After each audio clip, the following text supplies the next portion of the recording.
Africa, a land of more than just wildlife, more than just an endless expanse of small villages, a history far beyond today's civil wars and unrest.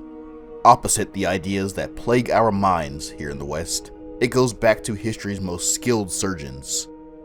Vast empires, ruled by history's wealthiest men.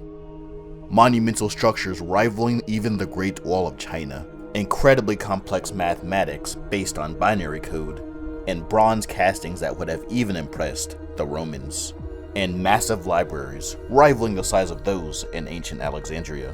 So let's all dig back deeper and farther than the usual narrative of how our history is usually told. Let's focus more on where we come from. Let's start learning, knowing, and telling our own stories, and remind ourselves, while reinforcing to future generations, that we don't come from nothing.